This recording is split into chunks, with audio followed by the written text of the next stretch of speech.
Hello student, welcome to my YouTube channel.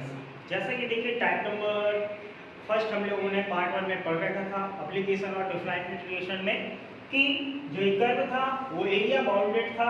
एक curve y equal to x and line y x equal to a x equal to b and x axis. ये हम लोगों ने type number first में पढ़ा था। अब हम टाइप नंबर सेकंड को देखने जा रहे हैं, राइट। तो एरिया बाउंडेड बिटवीन एक कर्व, एक एरिया होगा जो बाउंड होगा एक कर्व से x इक्वल टू fy और लाइंस होंगी y equal to a, y equal to b and y axis, right. तो चलिए देखते हैं इस टाइप से बाउंडेड कर्व को कैसे एरिया फाइंड करेंगे।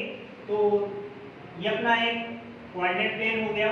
सपोज दैट ये कोई कर्व है x इक्वल टू fy, ये कोई कर्व है x इक्वल टू fy और ये कर्व टू लाइन से बाउंड है। First line y equal to a, y equal to a मतलब x एक्सिस के पैरेलल a डिस्टेंस पर। ओके, तो this line will be y equal to a and this point a distance पर है, तो इसका कोऑर्डिनेट हुआ 0, a, right. And second line है y equal to b, x axis के पैरेलल ओरिजिन से b डिस्टेंस पर, ये हो गया हमारा y equal to b।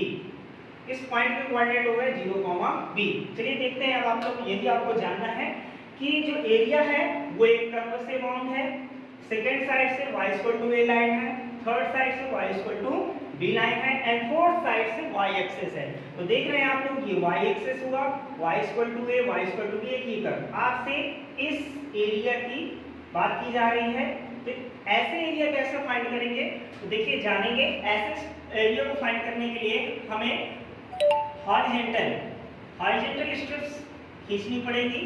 Type number first में हम लोगों ने वर्टिकल स्ट्रिप ड्रॉ की हुई थी। अब टाइप नंबर 2 में हम लोग हॉरिजॉन्टल स्ट्रिप ड्रॉ करेंगे। जैसा कि आप लोग देखेंगे ये हमारी एक रेक्टेंगुलर आयताकार स्ट्रिप्स होगी। स्ट्रिप्स ऐसी है, देखिए स्ट्रिप्स जो होती है 3 साइड से स्मूथ लाइन है, 4 साइड से कर्व है, लेकिन ये इतनी छोटी है कि 4 साइड से आप कर्व जज नहीं कर सकते कि ये कर्व है, इतनी छोटी है। तो देखिएगा आप लोगों का y का एक ही भाग है, y एक्सिस का एक ही भाग है, तो इसलिए इसके एक छोटे से भाग को dy से रिप्रेजेंट करेंगे, जैसे कि टाइप नंबर फर्स्ट में मैंने आपको समझाया हुआ था। और ये वो dy हो गया और ये x एक्सिस की लेंथ हो गई, तो इसलिए x डिस्टेंस पर फंक्शन कितना है fy अर्थात x, तो ये लेंथ हमारी हो जाएगी x। तो चलिए इस स्ट्रिप्स का एरिया फाइंड करते हैं। तो लिखेंगे area of strips, this strip, right. तो ये एरिया इसका क्या हुआ, स्ट्रिप्स हमारे रेक्टेंगुलर है, रेक्टेंगुलर का एरिया होता है लंबाई गुणे चौड़ाई, यानी लंबाई हमारी कितनी हो गई x और चौड़ाई कितनी हो गई dy, चौड़ाई हो गई dy। और इसके स्ट्रिप्स को हम लोग एरिया को dA से रिप्रेजेंट करेंगे, छोटा सा एरिया है x into dy। और ऐसे हमारे पास बहुत सारी स्ट्रिप्स आएंगी, ऐसे बहुत सारे हॉरिजॉन्टल स्ट्रिप्स आएंगी, उन सारी स्ट्रिप्स को निकालकर ऐड कर देंगे। तो ऐड करने का काम कौन करता है, इंटीग्रेशन करता है, तो इसलिए हमें इंटीग्रेशन करना होगा both side, integration x into dy। लेकिन इंटीग्रेशन चूंकि एरिया फाइनाइट है, निश्चित है, कहां से कहां तक एरिया फाइंड करना है, यहां से यहां तक का। तो यहां से अच्छा ये dy बताता है कि integrate with respect to y, तो इसलिए हमें लिमिट भी y की ही लगानी पड़ेगी। तो यहां से यहां तक y की लिमिट्स देख लें क्या है, ये x की होती है, y की होती है। यहां y की लिमिट कितना है a, तो ये y इक्वल टू a हो जाएगा और ये y इक्वल टू कितना हो जाएगा b। वन का इंटीग्रेशन a के रिस्पेक्ट में कितना होगा a and y equal to a, y equal to b। x हमें कर्व से मिलेगा y के फॉर्म में, तो x इक्वल टू कितना हो गया fy into dy। तो ये हमारा टाइप नंबर 2 का फॉर्मूला आया। कभी भी आपको अगर ऐसा एरिया फाइंड करना हो तो आप इस टाइप के फॉर्मूले को यूज करेंगे, यानी लिमिट y की लगेगी, हॉरिजॉन्टल स्ट्रिप ड्रॉ करेंगे, अगर y एक्सिस है y इक्वल टू a है, y इक्वल टू b है और एक कर्व है, और ये फॉर्मूला यूज करेंगे। ठीक है, चलिए इस पर आगे इसी से रिलेटेड एक एग्जांपल देखते हैं। हाँ, तो देखिए ये टाइप नंबर 2 से रिलेटेड एक एग्जांपल है। एक कर्व है x इक्वल टू 4ay और लाइन है y equal to 1, y equal to 2 और y एक्सिस, इन सभी से घिरे हुए भाग का क्षेत्रफल निकालना है। तो सबसे पहले x इक्वल टू 4ay का ग्राफ आपको पता होना चाहिए, ये y के सिमेट्रिक होगा इस टाइप का, x equal to 4ay and first line होगा y equal to 1, y equal to 1 हमारी x एक्सिस के पैरेलल होगी, ये हो गई y इक्वल टू 1 लाइन हो गई। तो इसका कोऑर्डिनेट हो गया 0, 1 and second line y equal to 2, ये हमारी y इक्वल टू 2 लाइन हो गई। इस पॉइंट के कोऑर्डिनेट हो गए 0, 2 हो गए, राइट। और ये हो गया वाई एक्सेस। तो देखिए यहाँ से किस एरिया की बात की जा रही है, ये हमारा हो गया वाई एक्सेस, ये हो गई y इक्वल टू 1, ये हो गई y इक्वल टू 2 और ये कर्व हो गया हमारा।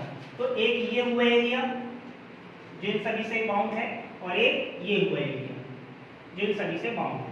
तो हम ऐसा करते हैं ए बी, इसको सी कह देते हैं और इसको डी कह देते हैं।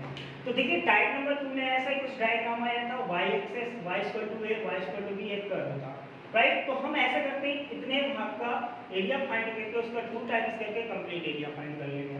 तो देखिए जो कंप्लीट एरिया होगा वो हमारा 2 टाइम्स होगा area of A B C D A, A B C D A.